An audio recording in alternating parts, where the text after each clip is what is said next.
अस्सलाम वालेकुम। मैं हूँ रिदा फ़ातिमा, एन से नॉवल की वॉइस आर्टिस्ट। मज़ीद मज़े-मज़े की नॉवेल्स के लिए एन से नॉवल की ऑफ़िशियल वेबसाइट पर जाएँ। लिंक आपको डिस्क्रिप्शन में मिल जाएगा। दिल आशूक अज़कल माइदा सफ़दर अवान। समर खुद इस रिश्ते से पीछे हट गया है। ये जुमला सुनते ही मुझे सख्त हैरत हुई। वही समर जिसने खुद इस रिश्ते की पहल की थी, अब खुद ही पीछे हट रहा था। मेरे दिल में अजीब सी खलिश उभरी। क्या वो ये सब मेरे लिए कर रहा था? क्या वो मेरी ख्वाहिश की पासदारी कर रहा है? कॉल खत्म होने के बाद मैं बिना कुछ कहे अपने कमरे में आ गई। दिल बेकरारी से भरा हुआ था। मैंने फौरन समर को कॉल मिलाई। इसने पहली ही बेल पर फोन उठा लिया। तुमने रिश्ते से इनकार कर दिया? मैंने बिना तमहीद के सवाल किया। हाँ, उसने मुख्तसर सा जवाब दिया। क्यों? मैंने बेचैनी से वजह जाननी चाही। वो लम्हे भर को खामोश रहा, फिर बहुत धीमे और थके हुए लहजे में बोला, ये सवाल करने का अब क्या फ़ायदा? मैं बचपन से लेकर आज तक तुम्हारी हर ख्वाहिश पूरी करता आया हूँ। तुम ये जानती हो। मेरे दिल में एक और सवाल उभरा। तो फिर प्रपोज़ल क्यों भेजा था? इसके जानिब से रिश्ता भेजने की बात मुझे इब्तिदाई से हैरान कर रही थी। कुछ लम्हे खामोशी रही, फिर वो गोया हुआ, ताकि तुम भी इसी कैफियत से गुजरो जिस कैफियत से मैं गुजर रहा हूँ। मेरे हवास पर जैसे सख्ता तारी हो गया। लफ्ज़ों की काट ने दिल को छन्नी कर दिया। अगले ही लम्हे उसने कॉल मुनक़ता कर दी और मैं अब तक फ़ोन कान से लगाए खामोश और साकित वहीं खड़ी रह गई। अम्मा, जो मर्जी कर लो, अपने चिमटे से मेरी कमर सुखा दो, या फिर 150 जूते रसीद कर दो, या 3 दिन भूखा रख लो मुझे, मगर मैं तो बस रुशना से ही निकाह करूंगा, बस। हुज़ैफा घर की सबसे ऊंची सीढ़ी पर चढ़कर इस अंदाज में गोया हुआ, गोया सल्तनत रोम का शहंशाह कोई फरमान जारी कर रहा हो। ठहर जा, भी बताती हूँ तुझे। किचन से फरजाना बेगम बरामद हुई। हाथ में सिया चमकता हुआ चिमटा था जो देखते ही हुज़ैफा के रंग फोक हो गए। अरे अम्मा, मैं तो मजाक कर रहा था। आप तो फौरन संजीदा हो गई। वो फौरन पीछे हटा, जैसे चिमटा अभी फिजा में उड़कर उसकी कमर पर निशान छोड़ने वाला हो। नीचे आ शराफत से, तेरे सर से इश्क व आशिकी का भूत उतारूं। फरजाना बेगम ने चिमटे को हवा में लहराते हुए दहाड़ लगाई। नहीं अम्मा, हरगिज नीचे नहीं आऊंगा। पहले मेरी शादी रुशना से करवाओ, वरना मुझे ठंडी रेत में दफना दो। हुजैफा ने दोनों हाथ बुलंद करके एक अजीम कुर्बानी देने वाले आशिक का मंजर पेश किया। इतने में भाभी भी किचन से बाहर आईं। भाभी, मुझे बचा लें। हुजैफा ने हाथ फैलाकर इनकी जानिब उम्मीद भरी नजरों से देखा, मगर भाभी ने भी इसे हरी झंडी दिखाई और खामोशी से वापस किचन की जानिब लौट गई। ले भाई, यहाँ तो कोई भी तेरा नहीं रहा। फरजाना बेगम का पारा आसमान को छू रहा था। वो तंजिया लहजे में गोया हुई। हुजैफा, मेरी बात कान खोल कर सुन ले, खबरदार, आज के बाद उस लड़की का नाम भी लिया तूने, मैं कभी भी उस बदलिहाज जुबान दराज लड़की को अपनी बहू की सूरत में कबूल नहीं करूंगी। नहीं माननी मेरी बात तो अपना सामान उठा और चला जा अपनी मशूका के पास। दोबारा इस घर में कदम ना रखना। माहौल में जैसे खामोशी छा गई थी, लेकिन हुजैफा कहाँ खामोश बैठने वाला था। उसने एक हाथ माथे पर और दूसरा कमर पर रखा, जैसे कोई फिल्मी हीरो हो, और बुलंद आवाज में ऐलान किया, प्यार किया तो डरना क्या, जब प्यार किया तो डरना क्या। प्यार किया है, कोई चोरी नहीं की। फरजाना बेगम की बर्दाश्त का पैमाना लबरेज हो चुका था। अचानक एक फ्लाइंग चप्पल फिजा में उड़ती हुई आई और सीधा हुजैफा की कमर पर आकर लगी। वो कुर्राते हुए कमर सहलाने लगा। कैसी माँ है आप, अपने बच्चे की इतनी सी मुराद भी पूरी नहीं कर सकती। इसने शहादत की उंगली और अंगूठे के दरमियान मामूली सा फासला रखकर मासूमियत से कहा, ये इश्क नहीं असा, आग का दरिया है और डूब के जाना है। हाय। इसने सीने पर हाथ रखकर एक अदा से हाय कहा, गोया अभी दिल का दौरा पड़ने वाला हो। फिर वो शिकस्त खुर्दा कदमों से नीचे उतरा और सीढ़ी की आखिरी जीने पर बैठकर ऐसे गाने लगा जैसे कोई बेसहारा बेवा हो। जे तू अखियां दे सामने नी रहना, ओ बीबा साडा दिल मोड़ दे, साडा दिल मोड़ दे। फरजाना बेगम का पारा अब मजीद बुलंद हो चुका था। इन्होंने दूसरा जूता भी उतारा और निशाना लिया, मगर खुशकिस्मती से हुजैफा मौके पर जान बचाकर बाहर की जानिब दौड़ गया। वापस ना आना बेगैरत इंसान। فرزانہ بیگم کی آواز گونجی اور جب تک وہ منظر عام سے غائب نہ ہوا ان کی بولتی بند نہ ہوئی۔ اس لڑکے نے تو ناک میں دم کر دیا ہے، کیا کروں میں؟ انہوں نے خفگی سے سر جھٹکا۔ اتنے میں بھابھی چائے لے کر آئیں، چائے کا کپ میز پر رکھتے ہوئے کہنے لگی، امی کیوں پیچھے پڑی رہتی ہیں حذیفہ کے؟ جہاں کہتا ہے کر دیں اس کی شادی۔ شیراز بھی یہی کہہ رہے تھے کہ اسے بحث کرنے کا کیا فائدہ۔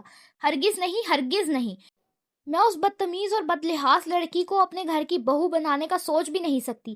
فرزانہ بیگم کی بات سن کر بھابھی خاموش ہو گئیں کیونکہ وہ جانتی تھی کہ اب سمجھانے کا کوئی فائدہ نہیں۔ بچے بے حد خاموش تھے اور میں بھی ان کے ساتھ کھیلنے میں اس قدر موہ ہو جاتی کہ وہ وقت گزرنے کا پتہ ہی نہ ہوتا اور سارا دن ان کے ہمراہ کھیلتے ہنستے اور خوشیاں بانٹنے گزر جاتا۔ بھائی کے معصوم بچوں نے کبھی مجھے تنگ نہیں کیا تھا۔ ان کی معصوم مسکراہٹیں اور بھولی بھالی باتیں دل کو بہلانے کا سامان بن جاتی تھی۔ بھابھی کے ساتھ بھی دل لگا ہوا تھا۔ ان کی محبت اور اپنائیت میں عجیب سی انسیت تھی۔ امی بھی خوش نظر آتی تھی، جیسے ان کے دل کی ویرانی کو ان بچوں کی موجودگی نے رونق بخش دی ہو۔ برسوں بعد گھر میں ایک زندگی سی لوٹ آئی تھی۔ چائے کی پیالیوں سے اٹھتی بھاپ کے درمیان باتوں کا رخ اچانک میری طرف مڑ گیا۔ امی، رشنا کے رشتے کے بارے میں کیا سوچا آپ نے؟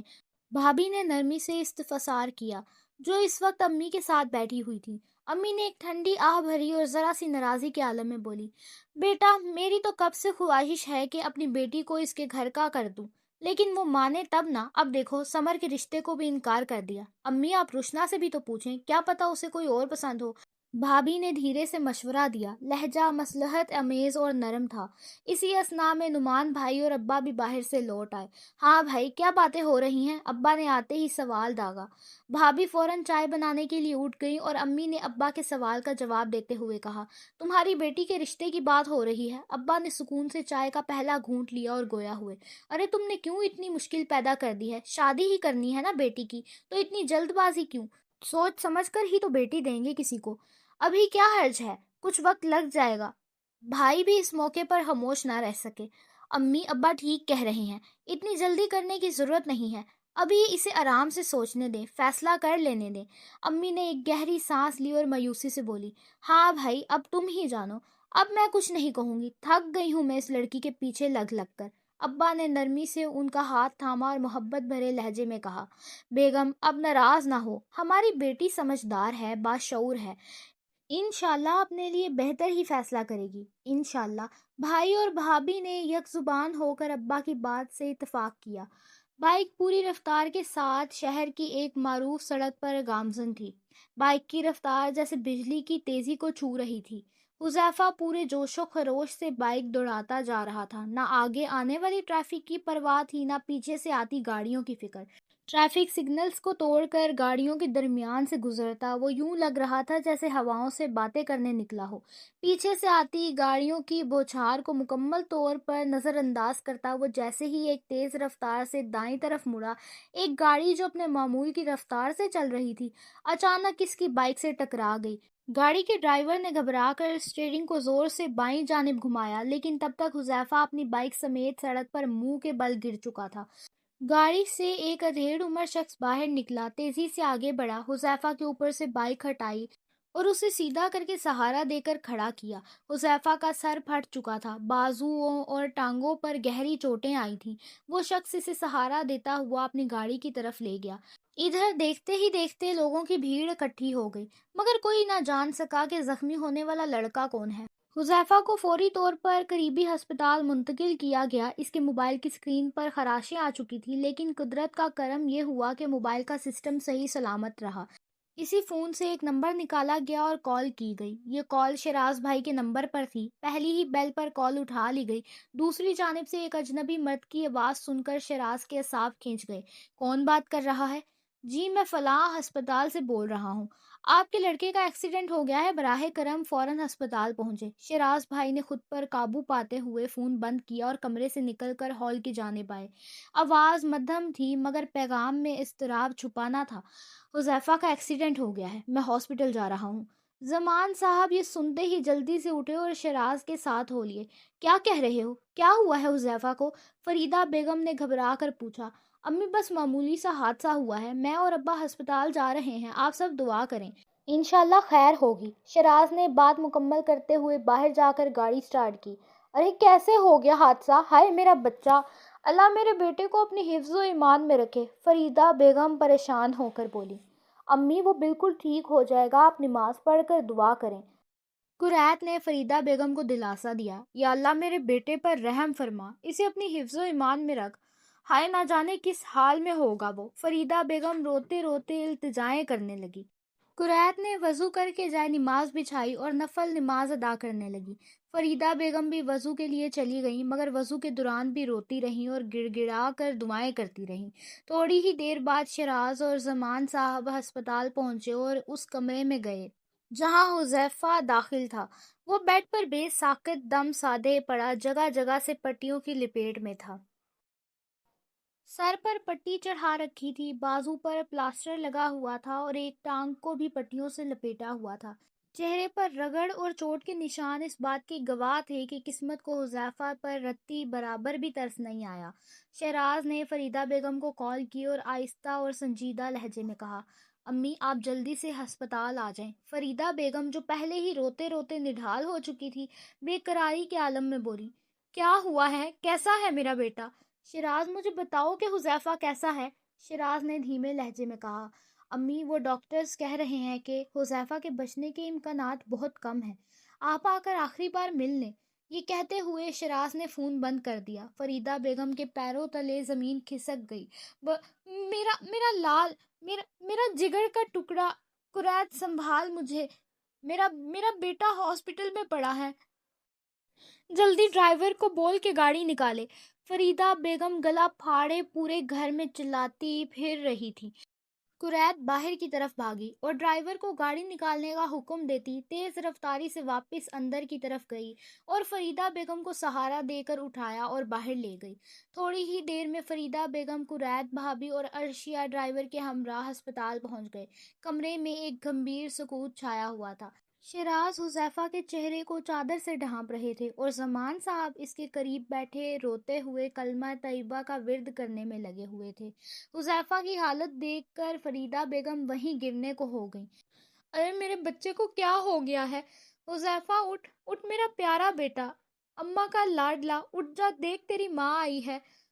حذیفہ میرے بچے رحم کر اس بوڑھی جان پر۔ وہ حذیفہ کے قریب بیٹھ گئی اور گڑ گڑا کر اسے پکارنے لگی۔ باقی سب بھی فریدہ بیگم کو اس حالت میں دیکھ کر سکتے میں رہ گئے تھے۔ 10 منٹ، 15 منٹ، پورے 30 منٹ، 1 گھنٹہ، اسے اس حالت میں پڑے 1 گھنٹے سے زیادہ وقت ہو چکا تھا۔ اماں صبر رکھیں، جو اللہ کو منظور، حذیفہ کی بخشش کے لیے دعا کریں۔ قریت نے فریدہ بیگم کو تسلی دی، لیکن ایک ماں کے دل پر کیا گزر رہی تھی یہ وہی جانتی تھی۔ میرے بچے، میری جان، جو تجھے چاہیے تیری ماں لا کر دے گی، آنکھیں کھول، ایسے ماں سے ناراض نہیں ہوتے، دیکھ میں تیری رشنا سے شادی کروا دوں گی، جو تو کہے گا ویسا ہوگا، بس آنکھیں کھول ورنہ تیری ماں جیتے جی مر جائے گی۔ حذیفہ ہیں سچی؟ وہ دھڑلے سے اٹھ کر بولا جیسے مرے مردے میں اچانک جان آ گئی ہو۔ قریت اور عرشیہ کی تو چیخیں نکل گئیں، بھائی کی لاش زندہ ہو گئی، بھائی کی آتما آ گئی۔ عرشیہ نے چلاتے ہوئے کہا، یہ حقیقت کم اور کسی ڈراؤنی فلم کا سین زیادہ لگ رہا تھا۔ وہ فریدہ بیگم کے گلے لگ کر بولا، تھینک یو امی جان، کتنی اچھی ہیں آپ، میری پیاری امی، تھینک یو سو مچ، مجھے یقین نہیں آ رہا کہ آپ رشنا کو اپنی بہو ماننے پر راضی ہو گئی۔ وہاں کھڑی قریت اور عرشیہ کو تو جیسے 240 واٹ کا جھٹکا لگا۔ بھائی کی آتما تو بول بھی رہی ہے، عرشیہ نے ہکا بکا ہو کر سب کو دیکھ کر کہا۔ جب کہیں سے بھی کوئی آواز نہ آئی تو پیاری سمجھ گئی۔ بھائی آپ زندہ ہیں؟ عرشیہ نے حیرت سے چیختے ہوئے کہا۔ ہاں، تمہیں کیا لگا اتنی آسانی سے جان چھوٹ جائے گی؟ قریت نے شیراز کی طرف دیکھا تو اس نے آنکھیں دبا کر مسکرا دیا۔ قریت فوراً سمجھ گئی کہ یہ سب مکمل پلاننگ کے ساتھ کیا گیا ڈرامہ تھا۔ مطلب شیراز بھائی، زمان انکل اور حتیٰ کہ ڈاکٹرز بھی، کیا دماغ لگایا دیور نے۔ فریدہ بیگم نے حذیفہ کے گال کو چھو کر محسوس کیا کہ وہ واقعی زندہ ہے یا ان کا کوئی وہم ہے۔ حذیفہ دوبارہ ان کے گلے لگ چکا تھا۔ اماں میں بہت خوش ہوں، شکر ہے آپ مان گئی، اب میں سکون سے مر سکوں گا۔ یہ کہتے ہوئے حذیفہ نے اپنا سر تکیے پر گرا دیا، جس پر سب کے قہقہے بلند ہوئے۔ ارے جا پرے ہٹ، शर्म नहीं आई माँ के साथ ऐसा घटिया मजाक करते हुए? पता है कैसी हालत हो गई थी मेरी, जान ही निकाल दी तूने। बेगैरत, ऐसा कोई करता है अपनी माँ के साथ? फरीदा बेगम गुस्से में आई और दो तीन मुक्के उसकी कमर पर झाड़ दिए। अरे अम्मी जान छोड़े ना, जो हुआ, अगर मैं अस्पताल के बिस्तर पे ना पड़ा होता तो आप रुशना से शादी के लिए कभी ना मानती, इसलिए मुझे ये सब करना पड़ा। हुजैफा मजे से पूरी कार्रवाई सुनाने लगा। तो भाई एक्सीडेंट भी खुद ही करवाया तूने? अर्शिया ने आंखें फाड़ कर कहा। अरे नहीं, वो तो कुदरत ने मेरा साथ दिया, हुजैफा हंसते हुए बोला। मुझे पता है, घी सीधी उंगली से ना निकले तो उंगली टेढ़ी करनी ही पड़ती है। हुजैफा ने मुहावरा सुनाया। सब लोग इस पूरी फिल्म को एंजॉय कर रहे थे, बस फरीदा बेगम नाराज बैठी थी। इसी लम्हे कमरे का दरवाज़ा खुला और एक निस्वानी वजूद अंदर आया। वो मैं थी, रुशना। मेरी अचानक आमद पर सब चौंक कर मेरी तरफ देखने लगे। हुज़ैफ़ा तो सदमे की हालत में आ गया कि इस वक्त मैं यहाँ क्या कर रही हूँ। मैंने सलाम किया और पीछे पीछे समर भी कमरे में दाखिल हुआ। सब ने सलाम का जवाब दिया और जमान अंकल ने मेरे सर पर शफकत से हाथ रखा। मैं थोड़ा झिझकते हुए बोली, आप सब लोग मेरी अचानक आमद पर हैरान होंगे। समर ने मुझे बताया कि हुज़ैफ़ा का एक्सीडेंट हुआ है, इसलिए मैं और समर उसे देखने आ गए। फरीदा बेगम ने मुंह दूसरी तरफ फेर लिया। मैं चलती हुई इनके करीब आई, नीचे बैठ गई और अपना हाथ इनके हाथ पर रख दिया। हुज़ैफा फटी फटी निगाहों से मुझे देखने लगा। मैं आहिस्ता से बोली, आंटी मैं मानती हूँ आप मुझसे बहुत नाराज़ हैं, और होना भी चाहिए। आप उम्र में मुझसे बड़ी हैं, मेरे दिल में आपका बेहद एहतराम है। आप मेरी माँ जैसी हैं, और जितनी मोहब्बत मैं अपनी माँ से करती हूँ इतनी ही आपसे भी करती हूँ, क्योंकि जब मैं पहली बार आपके घर आई थी, आपने जिस अपनायत से मुझे अपने पास बिठाया, मुझे लगा ही नहीं कि मैं अजनबियों के दरमियान हूँ। वो एक माँ जैसा एहसास था। आंटी मुझे बहुत अफसोस है, उस दिन जो कुछ भी हुआ, मुझे हुज़ैफा पर हाथ नहीं उठाना चाहिए था। कहने को ये बात हुज़ैफा के लिए शायद छोटी हो, लेकिन आपके लिए ये कोई मामूली बात नहीं थी। मुझे एहसास हो गया है कि मुझसे गलती हुई, मुझे माफ़ कर दें। मैं हाथ जोड़े ज़मीन पर बैठी थी और फरीदा बेगम से अपने किए की माफ़ी मांग रही थी। इन्होंने एक नज़र मेरी आंखों में झांकी और मेरे आंसुओं को देखकर मुझे दोनों हाथों से उठाया। बेटियां रोती हुई अच्छी नहीं लगती, ये कहकर फरीदा आंटी ने मेरे आंसू साफ किए और मुझे सीने से लगा लिया। हुजैफा ये मंजर अपने फ़ोन में महफूज करना चाहता था, लेकिन उसे याद आया कि उसका फ़ोन तो शायद अपनी आखिरी सांसें ले रहा होगा। फरीदा बेगम बोली, मुझे भी माफ़ कर दो बेटा, उम्र में बड़ी हूँ, लेकिन उस दिन मुझे भी कुछ लिहाज करना चाहिए था। गुस्से में ना जाने तुम्हें क्या कुछ कह दिया, मुझे भी माफ़ कर दो। आंटी आप सॉरी कहकर मुझे शर्मिंदा ना करें, आप बड़ी हैं मुझसे। माहौल एकदम संजीदा और पुरसुकून हो चुका था। वहाँ मौजूद तमाम लोग नामुमकिन को मुमकिन होता देख रहे थे। तभी हुज़ैफा बोला, चलो अब होने वाली सास बहू में सुलह हो गई, तो कोई मेरी तरफ भी ध्यान दे। कब से ये जज्बाती सीन देख रहा हूँ, ना आंसू निकल रहे हैं ना शर्मिंदगी हो रही है, सब रोए जा रहे हैं और मैं अकेला बेचारा सबकी शक्लें देख रहा हूँ। तू घर चल पुत्र, फिर तुझे बताऊंगी। फरीदा बेगम अपनी पुरानी टोन में वापस आ गई थी। नहीं अम्मी, अब आपकी बहू आ गई है, अब मुझे आपके चिमटे से बचाएगी, क्या ख्याल है रुशना? हुजैफा ने शरारत से एक भवें उठाकर कहा। बिल्कुल नहीं, मैं तो आंटी की साइड पर हूँ। अब एक नहीं दो दो चिमटे लगेंगे तुम्हें, मैंने हंसते हुए दो उंगलियां दिखाकर कहा। मर गए, हुजैफा ने दोनों हाथ सर के पीछे ले जाकर कहा, जिस पर सबका कहकहा बुलंद हुआ। फरीदा आंटी ने मुझे गले से लगाया और प्यार किया। भाई अब अगर गले शले मिल लिए हो तो बाकी मुलाकात भी तय कर लें, हुजैफा ने जोश से कहा। शर्म करो भाई, मौत के मुंह से निकल आए हो, शुक्र करो जान बच गई तुम्हारी। अर्शिया ने मुंह बनाकर कहा। तुम्हें तो बहुत बुरा लग रहा होगा छोटी चुड़ैल, कि मैं जिंदा क्यों बच गया ना। अब ऐसा मुंह क्यों बना रही हो, हुजैफा ने अर्शिया की नकल उतारते हुए कहा। सब खुश गप्पों में मसरूफ थे। मैं फरीदा आंटी के साथ हल्की फुल्की बातें कर रही थी। तभी आंटी ने अपनी उंगली से अंगूठी निकाली और मेरी उंगली में आराम से पहना दी। अभी फिलहाल ये अंगूठी मेरी तरफ से एक छोटा सा तोहफा है। बाद में पूरी तैयारी के साथ रिश्ता लेकर जाऊंगी तुम्हारे घर, तुम्हारे अम्मी अब्बू से मिलने, और फिर बहुत जल्द तुम्हें अपनी बेटी बनाकर लाऊंगी इंशाल्लाह। मैं आंटी की दी हुई अंगूठी को देखने लगी। वो मेरे लिए कोई मामूली तोहफा ना थी। आंटी ने बड़ी मोहब्बत से हुजैफा के नाम की अंगूठी मेरी उंगली में पहनाई थी। मैं उसे देख देख कर खुश हो रही थी कि अचानक नज़र समर पर पड़ी, जो कोने में खड़ा सबको देख रहा था। मैं उठकर उसके करीब गई। थैंक यू समर, मैंने मुस्कुरा कर कहा। किस लिए? उसने सवालिया निगाहों से पूछा। मेरी ख्वाहिश की कदर करने के लिए समर कुछ लम्हे मुझे देखता रहा, फिर एक धीमी मुस्कुराहट के साथ बोला, खुश रहो हमेशा। ये कहकर वो कमरे से बाहर चला गया और मैं वहीं खड़ी उसे जाता देखती रही। वहाँ सब खुश थे, मैं, हुज़ैफ़ा, फरीदा आंटी, ज़मान अंकल, अर्शिया, शराज भाई, कुरैत भाभी, लेकिन कोई अंदर ही अंदर उदास था। वो जा चुका था और मैं अब भी उसी को सोच रही थी। फिर मेरी नज़र हुज़ैफ़ा पर पड़ी, जो अपनी बहन अर्शिया को बात बात पर छेड़ रहा था। जब वो चिढ़ जाती तो आगे से हंसता। मैंने एक इंसान की खुशियों की खातिर दूसरे इंसान की खुशियाँ। समर आज भी मेरे साथ खड़ा था और इसका वादा था कि वो मुस्तकबिल में भी मेरा साथी रहेगा, हमेशा। लेकिन हुज़ैफ़ा, वो सरापा शरारत, नटखट, पागल सा इंसान, सारी दुनिया से अलग, अपनी एक दुनिया में मगन, वो समर से मुख्तलिफ था। इसकी आदत, इसका अंदाज, सब कुछ समर से मुख्तलिफ था। लेकिन समर जैसा दोस्त कोई नहीं। वो मेरा साथी, मेरा हमराज, महज एक दोस्त नहीं बल्कि एक ऐसा रफ़ीक जहाँ था, जो दिल की हर धड़कन से वाकिफ़, हर एहसास से आशना था। और वो हमेशा ही रहेगा। काश वो भी एक दिन खुलकर मुस्कुराए, बेझिझक कह कहे लगाए और मेरे सामने बैठकर कहे, रुशना, तुमने हुज़ैफ़ा को चाहा और मैंने तुम्हें। और मैं हंसते हुए कहूँ, समर, तुमने बहुत देर कर दी, मैं तो कब की हुज़ैफ़ा के रंग में ढल चुकी हूँ। और वो एक नरम सी मुस्कुराहट लबों पर सजा कर होले से कहे, मुबारक हो, तुम्हारी मोहब्बत जीत गई, ख़त्म शुदा। उम्मीद करती हूँ आपको नॉवल पसंद आई होगी। मज़ीद मज़े मज़े की नॉवेल्स के लिए चैनल को सब्सक्राइब करें और अपने रिव्यूज़ कमेंट सेक्शन में शेयर करें। मैं आपसे मिलती हूँ किसी और नॉवल में। खुदा हाफिज़।